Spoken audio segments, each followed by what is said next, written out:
There is a cathedral in France that is still standing today because of a man most Americans have never heard of. His name was Welborn Griffith. He was a 42-year-old colonel from a railroad town in Texas called Quanah, out on the edge of the Panhandle where the wheat runs out and the cattle country begins. He was survived by his wife and by 2 young daughters, and on the afternoon of August 16, 1944, he made 2 decisions. The first decision saved 800 years of stained glass.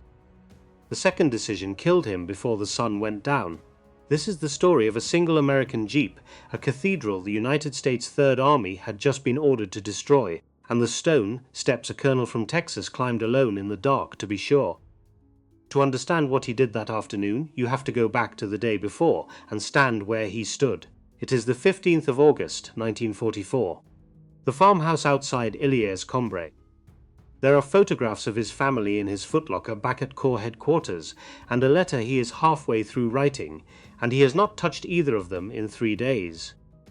He is the operations officer for 20 Corps under Major General Walton Walker, which means he is the man who translates General Patton's speed into daily orders that move tens of thousands of soldiers across the map of France. He does not sleep much. Nobody at Corps operations sleeps much in August of 1944. There is not time. The war has begun to move faster than the men fighting it can keep up with, and the paperwork chases the tanks the way a man chases a train that is already leaving the station. He has never disobeyed an order in his career. He is about to do something very close to it. To understand why a full colonel is driving alone toward an active combat zone in the middle of the fastest advance in American military history, you have to understand what the last 2 weeks have felt like.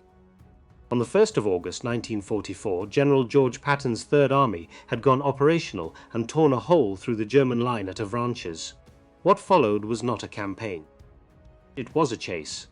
50 miles on a good day, 70 on a great one. Town after town falling faster than the maps at headquarters could be updated. Le Mans, Angers, Orléans. A wave of olive drab moving east across the wheat fields of France, while the German 7th Army bled itself dry trying to turn and fight. The staff officers at Corps had been changing shirts in the middle of the day for a week.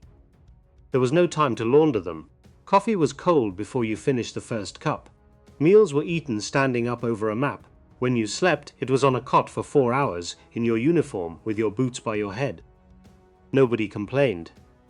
Every man there knew he was living inside a piece of history that would still be argued about in 100 years. And every man there also knew that the price of that history was being paid in the fields and hedgerows to the east by boys who had been civilians 3 years earlier. By the 15th of August, the leading edge of that wave was the 5th Infantry Division, and the 5th Infantry Division was closing on the city of Chartres. Chartres sits on a low ridge above the Eure River, 60 miles southwest of Paris. In the summer of 1944, it was a market town of about 23,000 people, occupied by German forces since June of 1940. 4 years of curfews, 4 years of ration cards.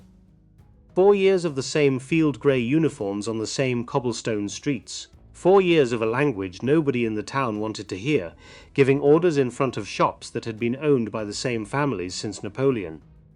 And rising above all of it, visible from 20 miles away in every direction, the 2 mismatched spires of the Cathedral of Our Lady of Chartres. The cathedral was consecrated in 1260. It was built to replace an earlier church that had burned. It survived the 100 Years' War. It survived the wars of religion. It survived the French Revolution, when mobs came for its statues. It survived the First World War, when zeppelins passed overhead. Kings had been crowned in its shadow. Kings of France had prayed inside it. Pilgrims for 8 centuries had walked its labyrinth from the door to the center and back again, mapping in stone the road they believed the soul takes from this world to the next. Its walls contained some of the finest sculpted portals in Europe. Its towers had rung out over births and deaths and marriages and harvests through the reigns of 40 kings. And its windows. There are 176 of them. Most were made in the 12th and 13th centuries, from glass colored with cobalt and copper by methods that have been lost for 600 years. The color that comes out of them at noon in summer is not a color you can describe to somebody who has not stood inside the building. It has a name in French. Bleu de Chartres, the blue of Chartres. It is the closest thing the medieval world produced to something that feels alive. Men who have studied glass their entire professional lives have written that the blue at Chartres cannot be reproduced. Not with modern chemistry, not with any equipment we have ever built. The men who made it took the secret to their graves in the year 1230, and the graves are unmarked, and the secret is gone. In September of 1938, 1 year before the war began, a small group of French curators looked at the sky over Europe and decided that the windows would not survive another century of war. They started taking them down, panel by panel, frame by frame, wrapped in newspaper and packed into wooden crates and driven out of the city under cover of night. By the summer of 1939, all of them were gone. Hidden in cellars and stone quarries scattered across the countryside. Some were in the basement of a chateau in the Loire. Some were in a wine cave in Burgundy. Some were in a sealed vault under a monastery whose location was known only to 3 men, 2 of whom died before the war ended. What remained in the cathedral windows was clear glass, placeholders. The soul of the building had been removed and buried. The people of Chartres had lived for 5 years underneath a cathedral that was not quite itself. By the afternoon of August 15, 1944, American shells were landing in the outskirts of the city. The 5th Infantry Division had run into resistance. Not much. A rear guard. A few anti-tank guns. The bulk of the German garrison was pulling out toward Paris, but somebody had been left behind to buy them time. Snipers, machine gunners in second-floor windows. A pair of tanks somewhere in the industrial quarter to the south. And then late in the day, a report came into 20 Corps headquarters that changed everything. An artillery forward observer, watching Chartres through his field glasses from a hilltop to the west, reported movement at the top of the cathedral's north tower. Not much movement. A flash, the kind of flash a lens makes when it turns in the sun. Binoculars. The north tower of Chartres Cathedral is 377 feet high. In 1944, it was the tallest structure for 30 miles in any direction. From the top of that tower, a trained observer with a good pair of German field glasses and a radio could see every American tank, every truck, every fuel column, every headquarters tent, moving on every road within a full day's march of the city. If there were German observers up there, they were not just watching, they were calling in fire. Every American who died in the next 24 hours would die because a man in a bell tower had seen him coming. The report went up the chain. It reached Tech Corps operations by evening. It reached Griffith's desk. The standing doctrine was simple: church, hospital, or schoolhouse. Once a structure was being used to direct fire against American troops, its protected status ended. The building became a military target. Standing orders in the Third Army, laid down by Patton himself, were that no American life would be spent to preserve a piece of architecture. The recommendation came back within an hour. Artillery preparation on the cathedral. If artillery could not do the job, request air support. Level the towers. Level them fast before the next day's advance walked into an ambush that could kill hundreds. Griffith read the report at his desk in a farmhouse outside the town of Ilias-Combray. His G2 counterpart was in the room. So was his executive officer. Nobody argued the recommendation. It was the correct recommendation under the doctrine. The doctrine existed for a reason. American mothers did not raise their sons to die, so a piece of colored glass could survive another century. Griffith sat with the paper in his hand. He was a career officer, West Point, class of 1925. He had spent 19 years learning to trust the chain of command and the process. He had also spent 19 years learning something else, that the process is only as good as the information going into it. And the only piece of information in this entire report that mattered was one word. Flash, a flash of something in the sun. Not a confirmed observer, not a radio intercept, not a captured prisoner, a flash. He thought about the observer on the hilltop. A young lieutenant, probably. Somebody who had done his job correctly. Somebody who had reported what he had seen. It was not the observer's fault that what he had seen was ambiguous. It was not the observer's job to climb the tower and check. That was somebody else's job. That was the job of whoever was reading the report at Corps operations. That was Griffith's job. He put the paper down and picked up a pencil and drew a line through the artillery recommendation. Then he wrote a note underneath it. Hold fire on the cathedral pending personal reconnaissance at first light. He signed it with his initials, handed it to his executive officer, told him to take it to Corps signals and get it out to every artillery battalion and every air liaison in the sector inside the hour. The executive officer stared at him. "Sir, yes. You are proposing to go into Chartres yourself." Griffith did not look up from his desk. "I am proposing to go up the tower myself." The executive officer did not answer immediately. He was thinking about the fact that the city was still contested. He was thinking about the snipers. He was thinking about the 2 German tanks somewhere south of the market square. He was thinking about the fact that a full colonel and a corps G3 was not, under any reading of any manual ever written, supposed to be climbing a bell tower in the middle of an active urban combat zone. He said one word. "Sir." Griffith finally looked up. "If there is a German observer up in that tower, I will find him. If there is no observer up in that tower, we will not be the ones who destroyed Chartres Cathedral in the year 1944, because we could not spare an afternoon to check." He stood up. "Get me Sergeant Grosskopf and a jeep." He did not sleep that night. Sergeant Grosskopf was a driver assigned to 20 Corps headquarters. He was in his 20s. He had been driving colonels and generals across France for 6 weeks, and he had learned to ask no questions and to keep the fuel tank full. When the order reached him, he was eating cold rations off the hood of his jeep. He put the food away, checked his weapon, checked the tires, and pulled the vehicle around to the farmhouse door. At first light on the 16th of August, the jeep was waiting. Griffith came out with a map in one hand and a Thompson submachine gun in the other. He did not bring an escort. He did not bring a radio team. He climbed into the passenger seat, unfolded the map across his knees, and pointed east. The jeep pulled onto the road. Behind them the artillery batteries sat silent, guns loaded, tubes elevated, waiting for a fire mission that had just been cancelled by a colonel who had not yet confirmed whether he was right. Ahead of them the twin spires of Chartres Cathedral rose above the summer haze. One of them, somewhere near the top, may have been holding a man with a pair of binoculars and a radio. Or it may have been holding nothing at all. Welborn Griffith was about to be the first American to find out. The road from Illiers to Chartres runs across open wheat country. In August the fields are cut and gold, and the sky comes down to meet them without anything in the way. From the passenger seat of a moving jeep you can see the cathedral for the last 10 miles of the drive. It never gets closer the way things usually get closer. It just grows, slowly, above the horizon, like something being pushed up out of the earth. Griffith watched it grow. He had studied the building in a book once at West Point. A course on European architecture, taught by an instructor who believed cadets should know what they were fighting for, as well as who they were fighting against. Griffith had been 20 years old, and he had looked at the black and white plate of Chartres Cathedral, and he had thought it looked like a drawing of a place that could not really exist. Now it was in front of him, real. Yellow-grey in the afternoon light, 2 towers, one Romanesque and one Gothic, one older than the other by 300 years, side by side like 2 men from different centuries standing shoulder to shoulder. Grosskopf drove. Neither of them spoke for the last 5 miles. There was nothing to say. Somewhere ahead there was either a man in a bell tower or there was not. There was either an ambush waiting in the streets below or there was not.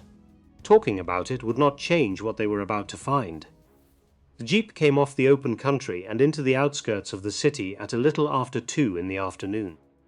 The first thing Griffith noticed was the quiet. Chartres in August of 1944 should have been loud. It was being fought over. There were American infantry pushing into it from the west, and there were German rear guards falling back through it toward the east, and there had been fighting in the streets since the previous evening. The air should have been full of small arms fire. It was not. The city was holding its breath. He passed a bakery with the shutters down, and a chalkboard still leaning against the wall advertising the price of bread from 3 days before. He passed a cafe with the chairs stacked upside down on the tables. He passed a woman in a doorway who watched the jeep go by with a face that had no expression on it at all. Not fear, not hope, just watching. The face of someone who had watched a lot of vehicles go past her door in the last 4 years and had learned not to react to any of them. There was a smell in the streets that Griffith did not immediately recognize.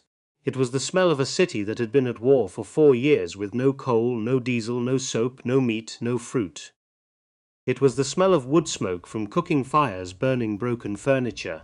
It was the smell of 5,000 chamber pots emptied into gutters because the plumbing had not been fully maintained in half a decade.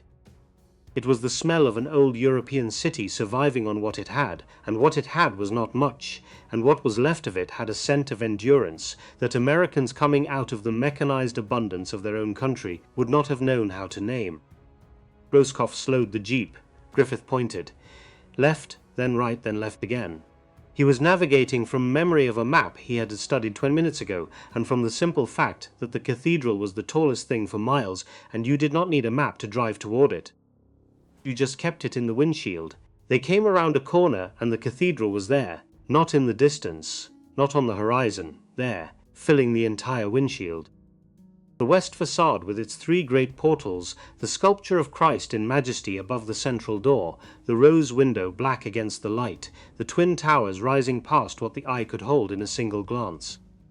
Roscoff stopped the jeep. He did not do it on purpose. His foot just came off the accelerator.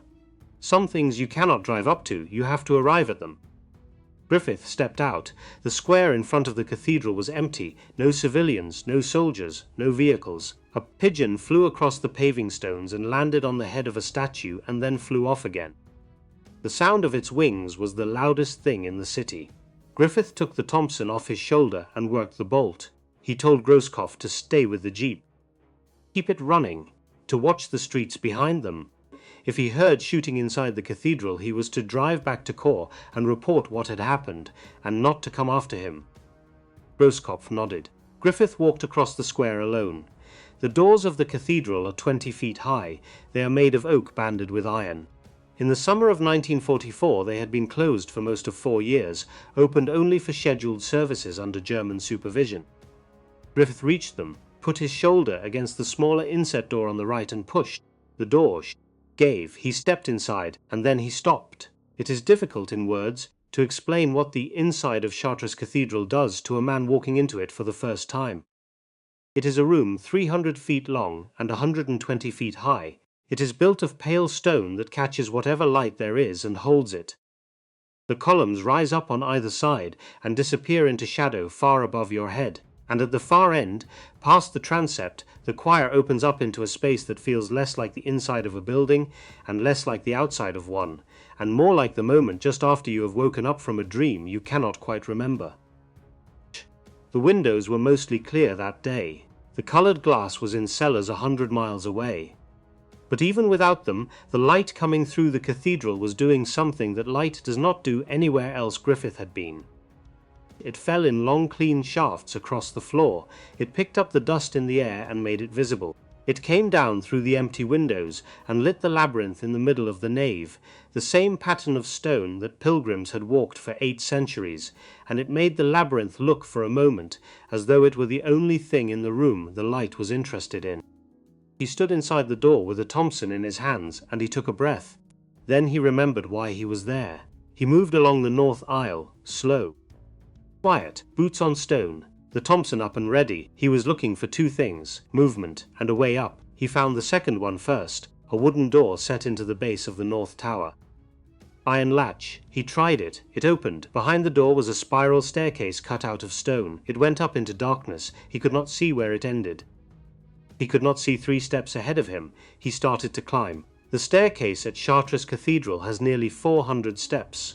It winds up the inside of the tower in a tight spiral, each step worn concave in the middle by 800 years of pilgrims, choir boys, and bell ringers.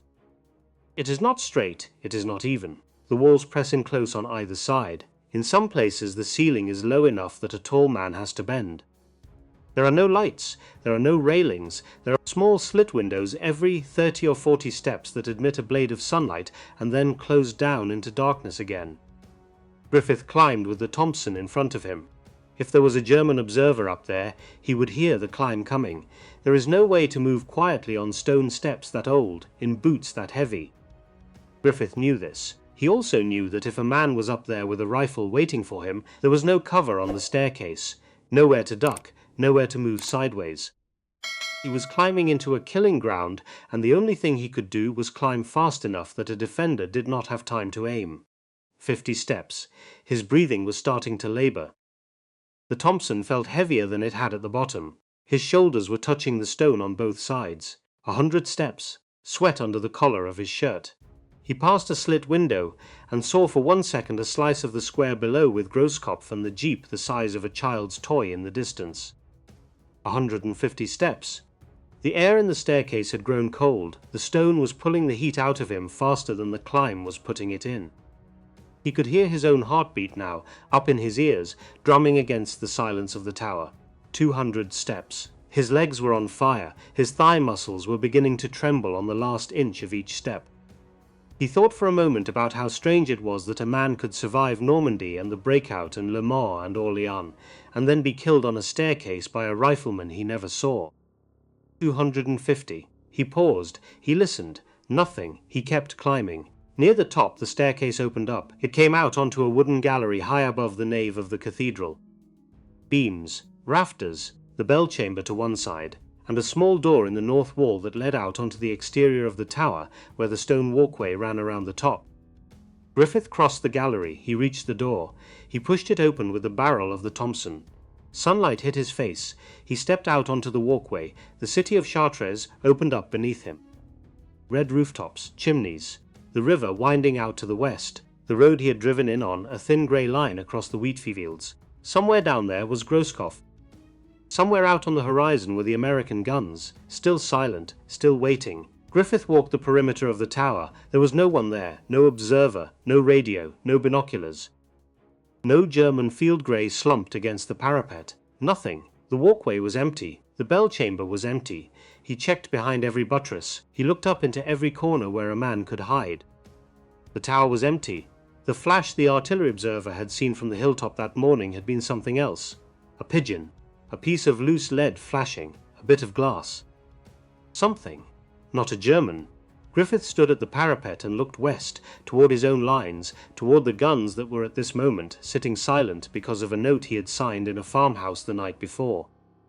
And he understood, standing there in the wind, 377 feet above Chartres, exactly how close he had come to being the American officer whose signature had leveled one of the great buildings of the Western world.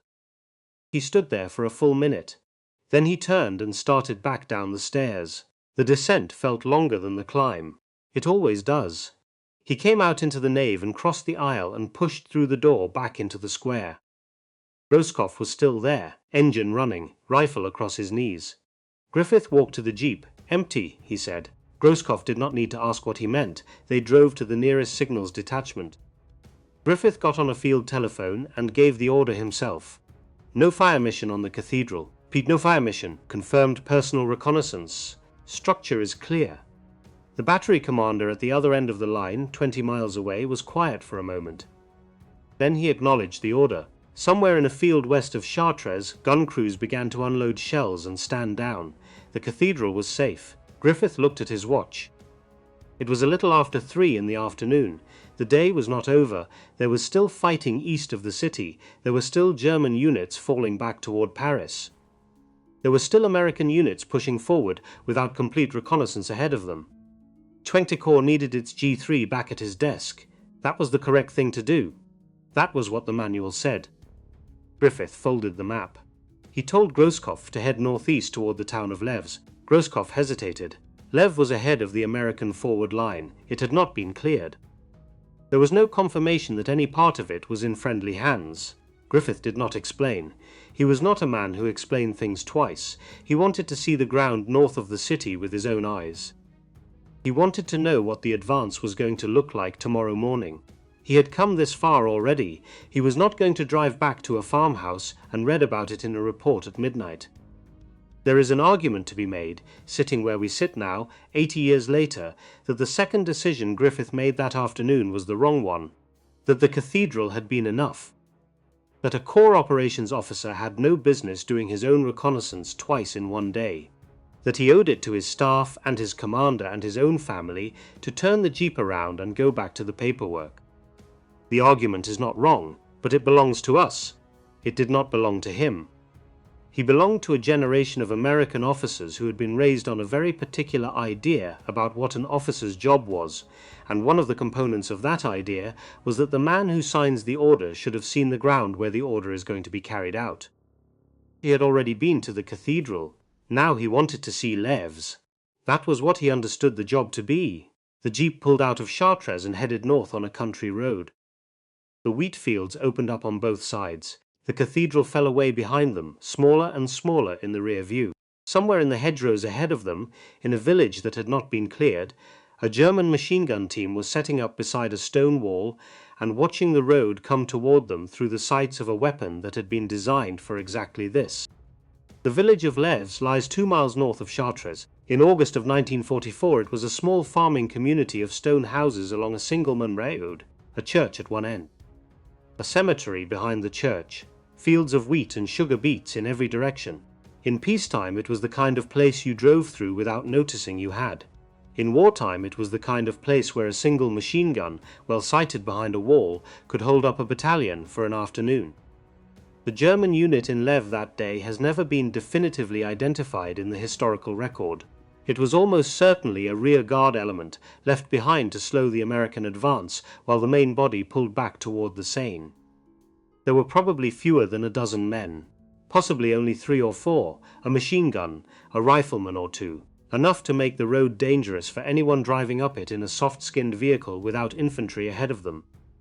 Griffith's jeep came up that road at a little after 4 in the afternoon. He was still in the passenger seat, Grosskopf was still driving. The Thompson was across Griffith's lap. The map was folded on his knees. He was leaning slightly forward, watching the hedgerows. He saw the machine gun before he heard it. There is a moment in combat that men who have been in it will tell you about if you ask them the right way. It is the moment when your body understands something a fraction of a second before your mind does. The eye catches a shape that should not be there, a dark line in a hedge, a shadow at the base of a wall, and the hand is already moving toward the weapon before the brain has finished the sentence that says the word gun. Griffith saw it. He shouted something to Grosskopf. What the words were is not recorded. Nobody was there to write them down. Grosskopf survived the day and he was asked later, and he said he did not remember. He remembered the shout. He did not remember the words. Then the machine gun opened up. The first burst went through the windshield. Grosskopf threw the jeep into a hard turn to the left, off the road, into the ditch. The vehicle bounced. Griffith was firing the Thompson out the right side, into the hedgerow, one long controlled burst. The jeep came to a stop in a shallow depression beside the road. Both men were out of it inside 2 seconds. Grosskopf went one way, Griffith went the other. The machine gun was still firing. Rounds were coming through the wheat stalks. You could see the stalks jumping where the bullets clipped them. Griffith moved. He moved toward the fire.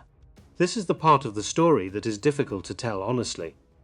There is a temptation, when writing about a man who died in his country's uniform in a foreign field 80 years ago, to make his last minutes into something they were not. To give him a speech, to give him a moment of visible heroism, to make his death mean something in the shape of a movie. Welborn Griffith did not give a speech. There was no one to hear it.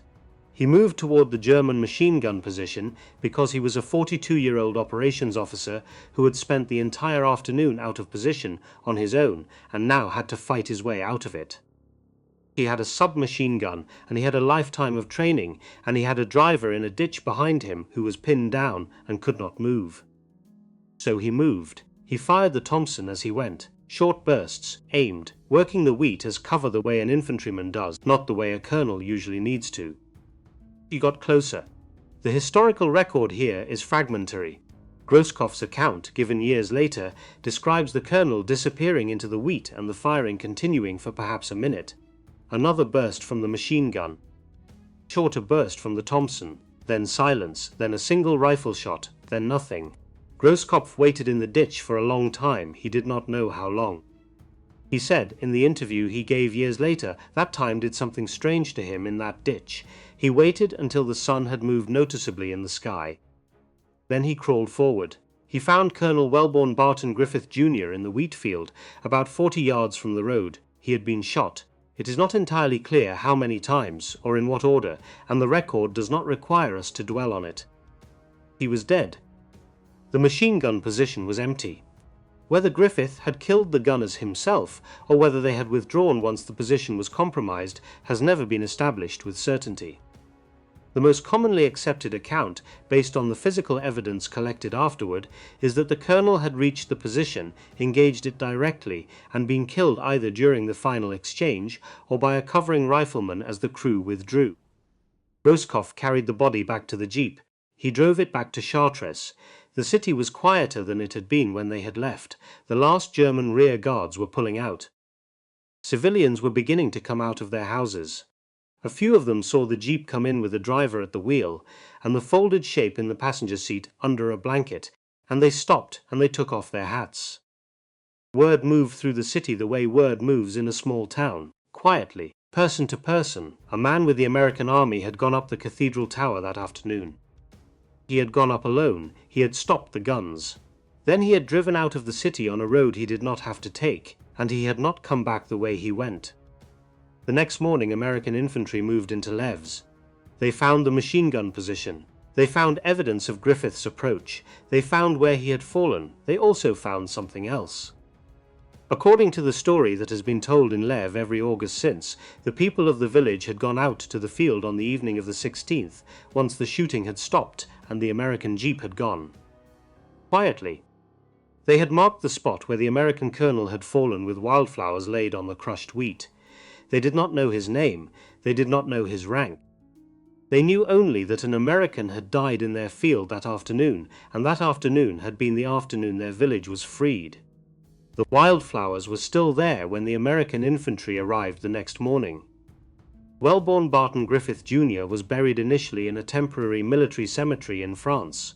After the war, his remains were repatriated to the United States. The headstone is standard government issue. Name, rank, date. It does not say anything about a cathedral. It does not say anything about a staircase. There is no indication, looking at the stone, of any of the things he did on the last day of his life. He was survived by his wife and by 2 young daughters. His widow never spoke publicly about him. She did not give interviews. She did not talk about the war. She was of a generation that believed grief was a private business between the person doing the grieving and the person they had lost, and she conducted that business quietly, on her own terms, for the rest of her life. His decorations were awarded in the months and years that followed: the Distinguished Service Cross from the United States Army, the Legion of Honor from the Government of France, the Croix de Guerre with palm.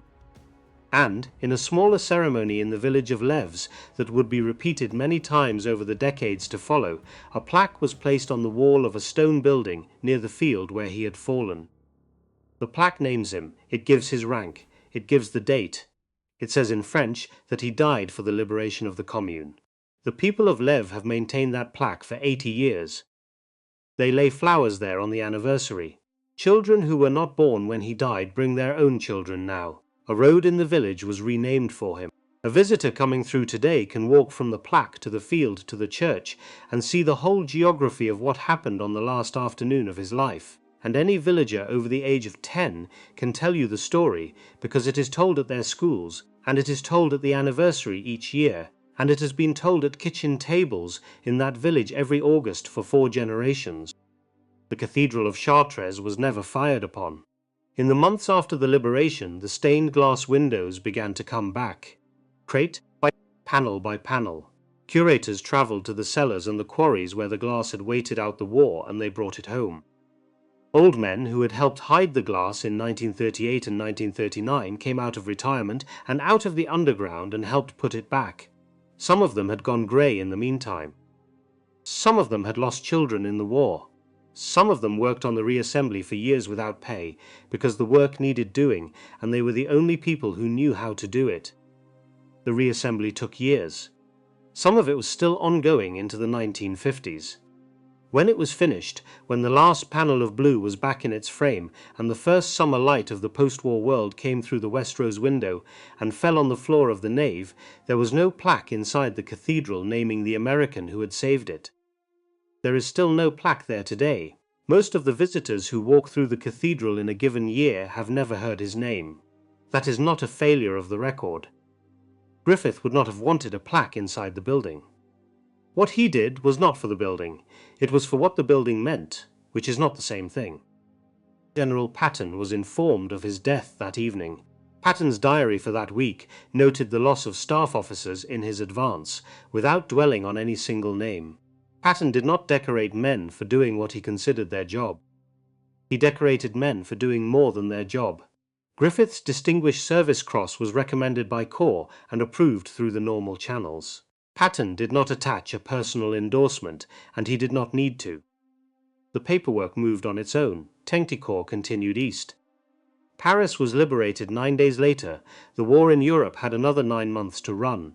There would be the Moselle crossings and the Battle of the Bulge and the long grinding push into Germany itself. There would be tens of thousands more American graves in fields and villages and small forgotten places on the maps of 5 countries. Griffith's death was one death among many. That is the honest scale of it.